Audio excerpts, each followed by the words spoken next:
Bonjour les amis, dans cette vidéo je vous parlerai d'une thématique un petit peu différente de celle que je développe habituellement sur ma chaîne. Parce que nous sommes tous concernés par cette pandémie qui touche de plus en plus de pays et de plus en plus de gens autour de nous.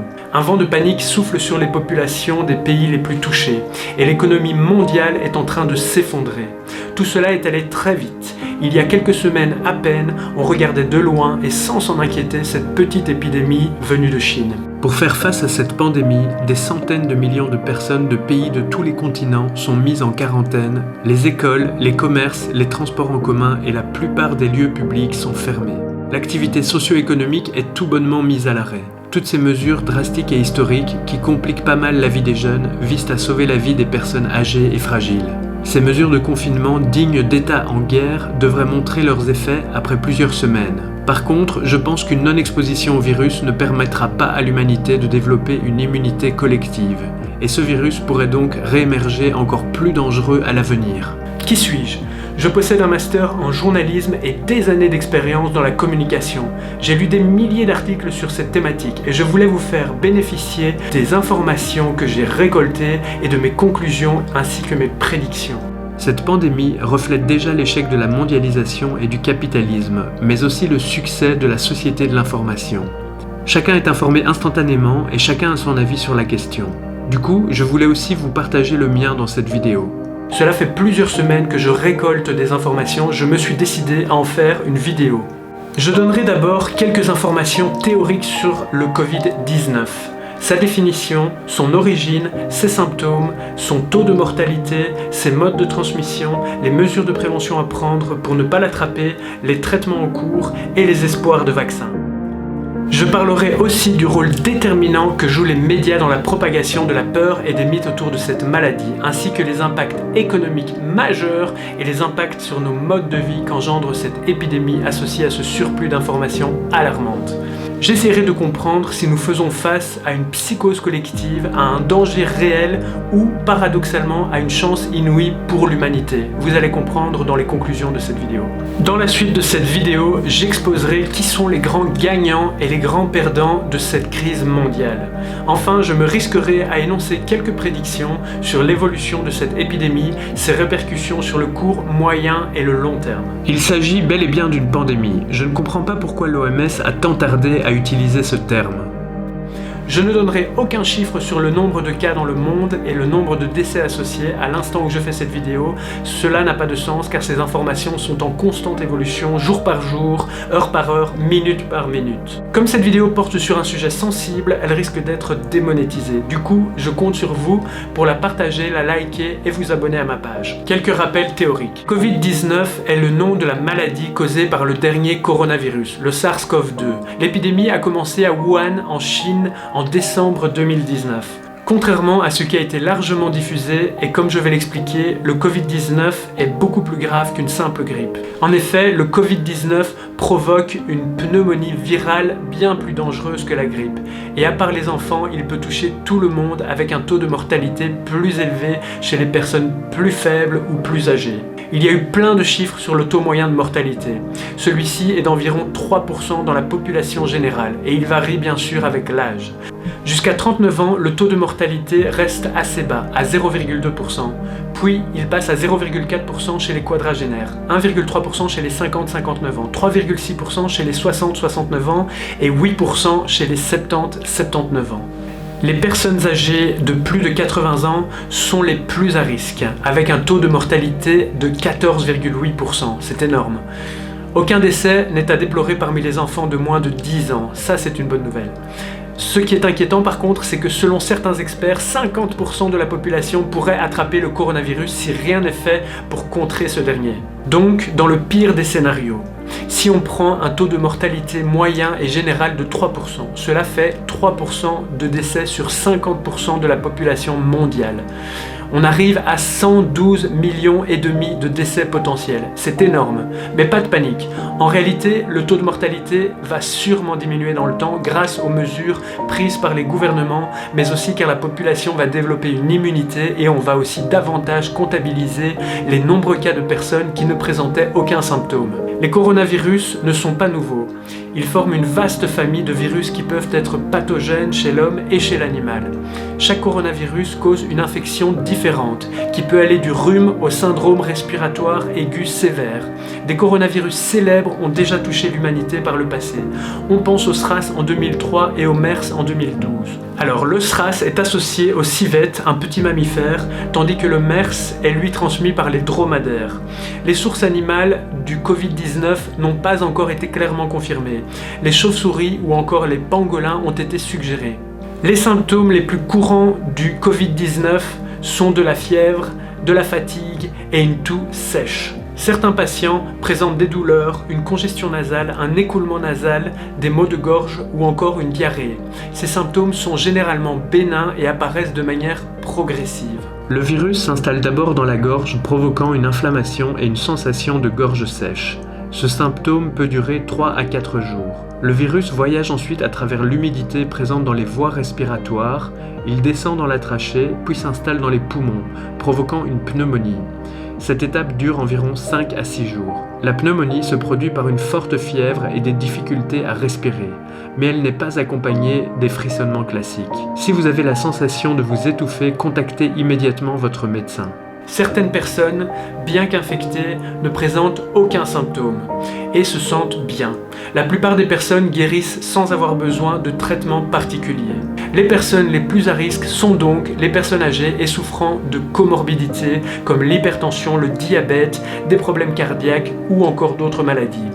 Les enfants, comme je l'ai dit, ont jusqu'à présent été épargnés. Le plus gros danger réside dans le risque de mutation du virus qui le rendrait encore plus dangereux. Le coronavirus SARS-CoV-2 a bel et bien déjà muté.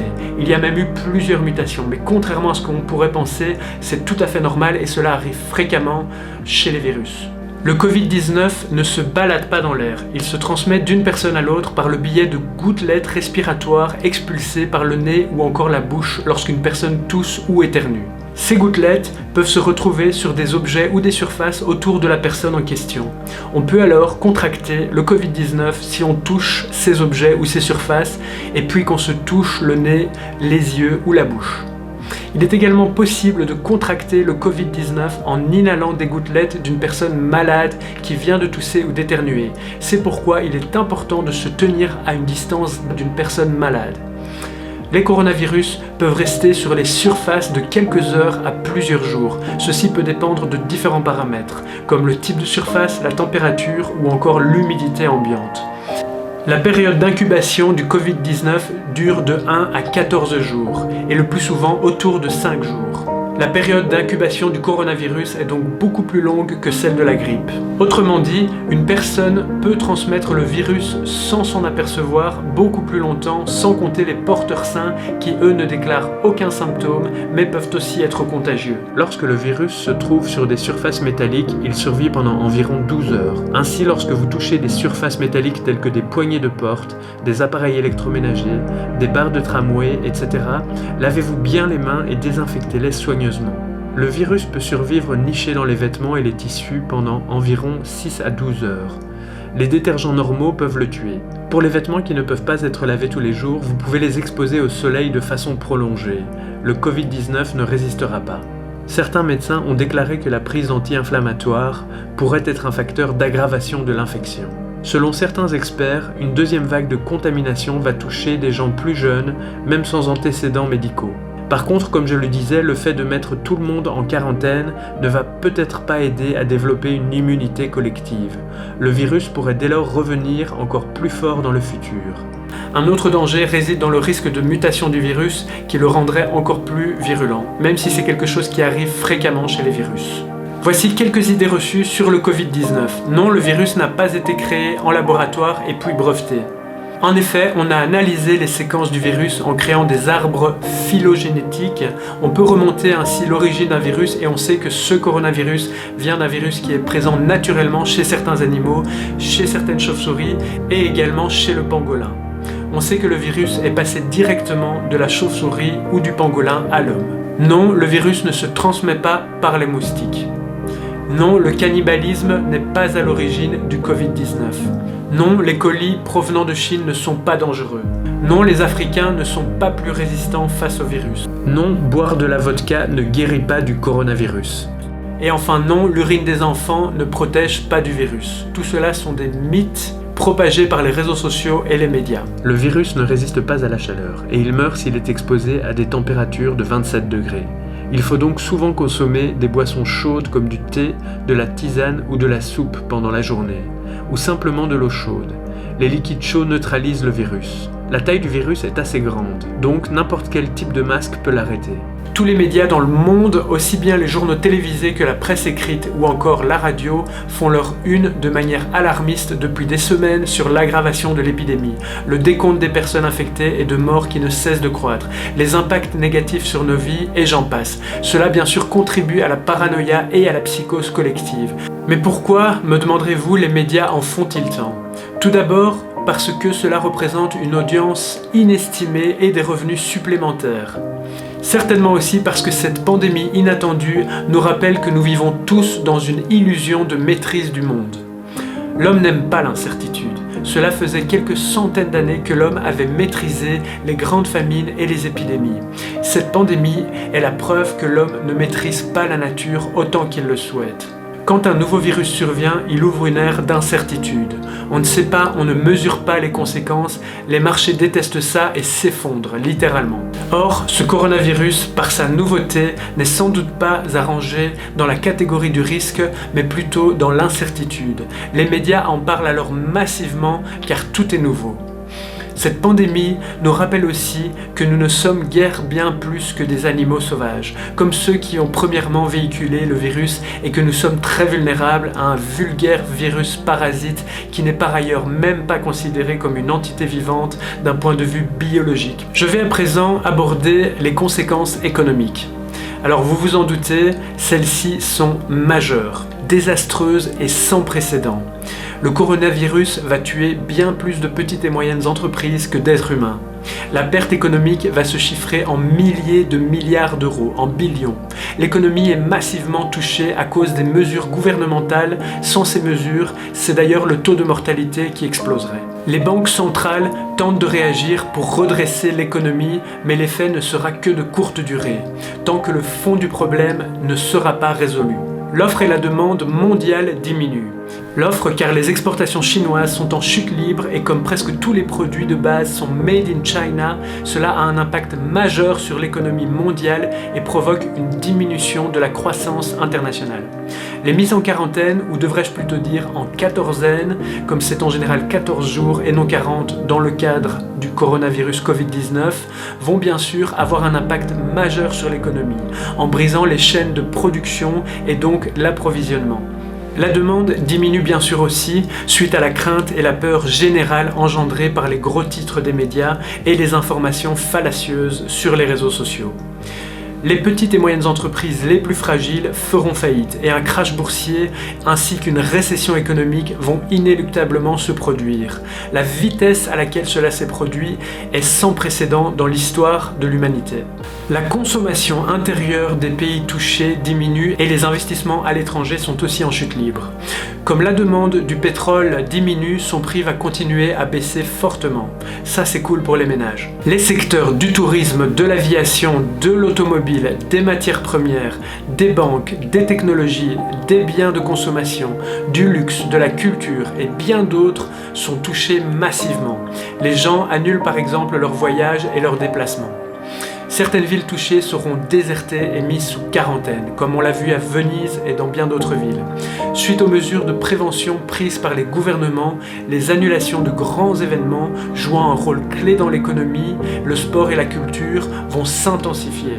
Je pense ici notamment aux grands salons de l'automobile, du bâtiment, aux événements sportifs et culturels comme les concerts, les musées, mais aussi à la fermeture des écoles et des universités, des parcs d'attractions, des cinémas, des centres commerciaux, des marchés en tout genre, des transports en commun et bien d'autres choses. Certains pays s'isoleront complètement et fermeront leurs frontières pour limiter les contaminations. Les fermetures d'écoles et d'espaces publics vont changer les habitudes de tout le monde. Le tissu socio-économique de nombreux pays à travers le monde va être tout bonnement mis à l'arrêt. Ces mesures sans précédent auront un impact majeur sur l'évolution de l'économie mondiale. Sur le moyen terme, les primes d'assurance vont aussi sans doute coûter beaucoup plus cher car elles prendront peut-être en compte ce nouveau type de risque. Certaines entreprises vont suggérer à leurs employés de prendre leur congé durant cette période de récession. Si les produits de première nécessité et la nourriture venaient à manquer, il y aura certainement des mutineries et des mouvements de révolte dans la population, ce que je n'espère pas, bien entendu. Cette inactivité et cette perte de confiance a pour conséquence de faire chuter la bourse à des niveaux historiquement bas. Il y aura encore des répercussions en cascade sur le long terme. Le prix des masques, du gel hydroalcoolique et des produits de désinfection vont continuer à grimper, faisant le bonheur de certaines entreprises. Les pillages de produits d'hygiène et la panique vont s'intensifier dans les pays les plus touchés par le virus.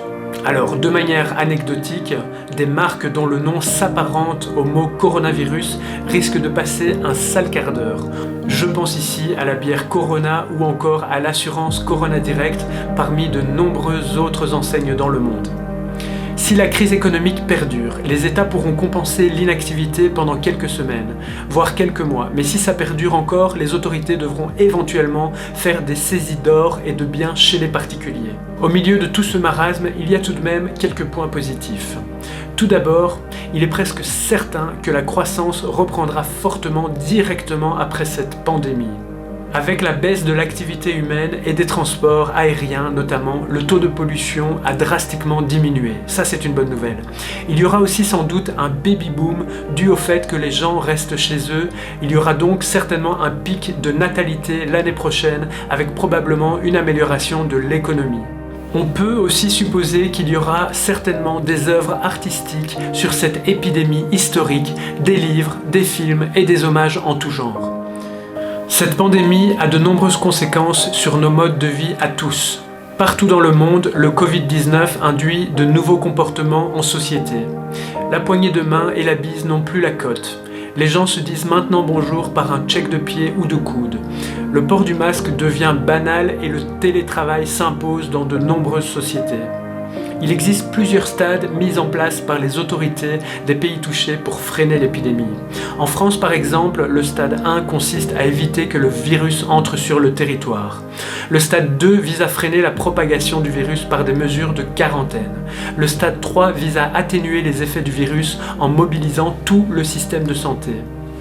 Au fur et à mesure que l'épidémie s'étend, les conséquences sur nos modes de vie deviennent de plus en plus tangibles. Celles-ci comprennent notamment des fermetures de toutes les écoles, l'interdiction de rassemblement, des mises en quarantaine, le développement du télétravail comme je le disais, des modes de paiement sans contact et l'annulation de tout un tas d'autres événements comme je le citais précédemment. On voit une recrudescence des voyages en jet privé. Les fermetures d'écoles et des commerces publics vont faire de nombreux mécontents. Les gens ne vont plus pouvoir aller travailler pour s'occuper de leurs enfants, cela risque de créer des tensions dans les couples et cela aura peut-être un impact sur leur salaire. Certains vont éventuellement se rebeller, se mettre en arrêt maladie. Il y aura peut-être des arrestations, des mouvements de panique et des magasins dévalisés. Il y aura également peut-être des violences. Cette situation risque d'accentuer l'écart entre riches et pauvres. Les riches pourront se payer des gardiens, des nounous et des congés. Petite anecdote, l'annonce de la fermeture des écoles et de nombreux commerces publics a eu lieu un vendredi 13. Les gens, par exemple, restent confinés chez eux, ils ne vont plus au restaurant, au supermarché ou dans d'autres endroits publics. Il existe un tas de mesures de prévention pour ne pas attraper le Covid-19. Les experts ont compris qu'il fallait surtout isoler les enfants et les jeunes qui ne présentent aucun symptôme mais qui transmettent la maladie. Dans cette optique, fermer les lieux publics à forte densité d'enfants et de jeunes est une très bonne idée. Cela comprend bien sûr les écoles, les universités, les théâtres, les salles de sport, les transports en commun, les magasins, les bars, presque tout en fait. Par contre, il ne faudrait pas que ce soit les grands-parents qui gardent ces enfants pendant que les parents sont au travail. Sinon, ce serait catastrophique et un vecteur de transmission du virus hors norme. La meilleure prévention, c'est de se laver fréquemment et soigneusement les mains avec un gel hydroalcoolique ou à l'eau et au savon. Le port du masque ne sert à rien si vous n'êtes pas en contact avec des gens infectés ou si vous n'êtes pas infecté vous-même. Il faut aussi maintenir une distance avec les autres personnes qui toussent ou qui éternuent. Il faut éviter de se toucher les yeux, le nez et la bouche, car les mains sont en contact avec de nombreuses surfaces qui peuvent être contaminées par le virus et puis pénétrer dans votre organisme lorsque vous touchez vos yeux, votre nez ou votre bouche. Il faut apprendre à tousser et éternuer dans son coude, utiliser des mouchoirs en papier jetables. Vous ne devez utiliser un masque que si vous présentez des symptômes respiratoires comme la toux ou des éternuements, ou si vous vous occupez vous-même de malades. Si vous êtes infecté, il faut porter un masque, consulter un médecin et respecter une quatorzaine. Il faut éviter les grands rassemblements en tout genre, comme je le mentionnais tout à l'heure. Il faut aussi éviter de manipuler des billets ou tout autre objet ou machine touchée par de nombreux individus. Pensez à nettoyer les objets que vous touchez. Ne serrez plus la main aux gens, ne leur faites plus la bise. Ne voyagez pas dans les zones à risque. Boostez votre système immunitaire. Restez informé quotidiennement. Enfin, ne laissez pas place à la peur. Toutes ces mesures de prévention vont aider à mettre fin à la pandémie. Après, est-ce que ce sera dans quelques semaines, dans quelques mois ou dans quelques années? Difficile à dire. Dans tous les cas, il faut prendre ces mesures de prévention. Alors je vais aborder maintenant la thématique des traitements. Les antibiotiques n'agissent pas contre ce virus, mais seulement contre les infections bactériennes. Il n'existe pas encore de vaccin, malheureusement. Le seul traitement actuel réside dans des soins de soutien. Aucun traitement antiviral dédié n'est actuellement disponible, mais des antiviraux existants pourraient être efficaces. L'utilisation de la chloroquinine a été proposée par un professeur connu, mais son efficacité n'a pas été prouvée. Et cette proposition a été vivement critiquée par la communauté scientifique. Je vais maintenant parler des grands gagnants et des grands perdants de cette crise et de cette pandémie qui nous touche avec le Covid-19. Les grands gagnants de cette pandémie sont nombreux. Il y a d'abord la planète elle-même, qui voit son taux de pollution et de CO2 fortement baisser à cause de la baisse d'activité humaine et de transport aérien. Ça, c'est vraiment une bonne nouvelle et ça donne de l'espoir au mouvement pro-climat et à toute cette vague de jeunesse qui milite pour une autre planète. Alors, au niveau des autres grands gagnants, il y a bien sûr les médias qui profitent largement d'un sujet anxiogène qui fait le buzz en permanence en générant beaucoup de revenus supplémentaires. Il y a aussi le pouvoir politique qui adore contrôler le peuple par la peur. N'oublions pas les secteurs pharmaceutiques, de la santé et le monde hospitalier qui voient leur chiffre d'affaires augmenter en raison d'une augmentation de leur activité. Ces derniers sont en pleine effervescence et ils vont certainement être soutenus par les pouvoirs publics. Certaines entreprises spécialisées dans la production ou la conceptualisation de vaccins, de produits d'hygiène ou de soins à usage unique en profitent certainement aussi. Certains autres business vont profiter de cette crise, comme par exemple les sociétés qui offrent des solutions de télétravail, de stockage dans le cloud, des visioconférences ou encore Netflix, car les gens restent vachement plus longtemps chez eux et du coup ils doivent passer du temps à faire quelque chose. Ces gens-là, et Netflix est une bonne solution sans s'exposer au virus. Cette pandémie profite aussi au mouvement survivaliste. Ça leur donne un écho et une publicité hors normes. Enfin, certaines valeurs comme l'or, l'argent ou d'autres valeurs refuges tirent aussi leur épingle du jeu.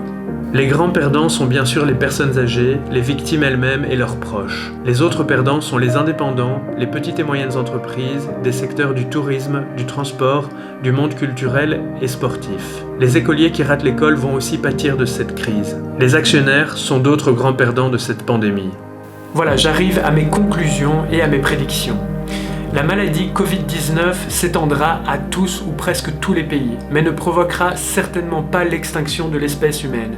L'épidémie atteindra un pic de mortalité tuant environ 3,4% des personnes infectées dans le monde. La paranoïa collective est justifiée, car cette maladie est beaucoup plus dangereuse que la grippe, mais avec les mesures de confinement et de quarantaine, nous en viendrons à bout rapidement. Et surtout, la population va petit à petit développer son immunité. Ici, c'est le darwinisme qui fera son œuvre. Les plus forts survivront et transmettront leur patrimoine génétique à leur descendance. On voit que la pandémie recule en Chine et dans d'autres pays, grâce aux mesures de confinement et de prévention drastiques. Cet effet bénéfique se produira pour tous les pays mis en quarantaine les uns après les autres. Paradoxalement, si on prend du recul, cette pandémie du Covid-19 pourrait même diminuer le taux de mortalité dans le monde sur le long terme. En effet, la pollution cause environ 1 million de décès par an en Chine. Comme l'air a été purifié par l'inactivité, peut-être que cette pandémie au final sauvera plus de vies qu'elle n'en prendra. Ceci n'est bien sûr qu'une hypothèse. En outre, une plus grande prise de conscience de l'hygiène devrait également être bénéfique pour la santé publique mondiale dans le futur, notamment contre la grippe mais aussi la gastro-entérite.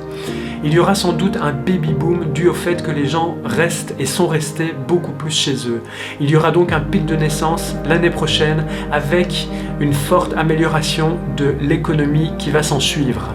Il est probable qu'un vaccin soit inventé, mais cela nécessitera encore beaucoup de temps. Il reste aussi un grand espoir avec la hausse des températures à venir, car on sait que ce virus se propage plus facilement en période hivernale. Il s'agira donc de la 5e grande pandémie de virus du 21e siècle, après le SRAS, le MERS, Ebola et le Zika, et il y en aura encore certainement de nombreux autres à venir. Au niveau de mes conclusions d'un point de vue économique, les mises en quarantaine de millions de travailleurs à travers le monde vont avoir un impact très négatif en brisant les chaînes de production et l'approvisionnement. Après les biens de consommation, ce seront certainement les services qui seront touchés. Les entreprises les plus fragiles feront faillite, comme je le disais tout à l'heure, et un crash boursier ainsi qu'une récession économique temporaire auront lieu. Si cette crise économique perdure, les États pourront encaisser et compenser pendant quelques semaines, voire quelques mois. Si ça dure plus longtemps, les autorités devront éventuellement faire des saisies d'or et de biens chez les particuliers. Les conséquences économiques seront bien plus graves que le bilan humain et sanitaire. L'équilibre économique et sanitaire se rétablira bien entendu avec le temps. Ce qui ressort surtout de cette pandémie, c'est que notre modèle économique peut être changé et que si l'on diminue drastiquement notre activité et les transports aériens à l'échelle mondiale, le taux de pollution et le CO2 diminuent fortement et notre planète se régénère très rapidement. Cette crise financière reflète aussi l'échec de notre mondialisation et du modèle capitaliste de délocalisation d'entreprises que nous avons mis en place pour diminuer les coûts à tout prix. Par contre, elle montre le succès de la société de l'information. Des pays entiers sont mis à l'arrêt en l'espace de quelques heures. Toute la population en est informée en quelques minutes à peine. On se rend compte aussi qu'on est très dépendant de la Chine et qu'il est important pour chaque nation de centraliser localement les matières premières. Pour éviter un tel désastre économique dans le futur, il faut que chaque pays ait à nouveau une indépendance industrielle dans la production de biens mais aussi de services. Voilà, j'arrive au bout de ma vidéo. J'ai essayé d'analyser de manière neutre et objective les impacts économiques et sanitaires de cette grande pandémie, ainsi que le rôle des médias dans la propagation des informations à l'échelle mondiale.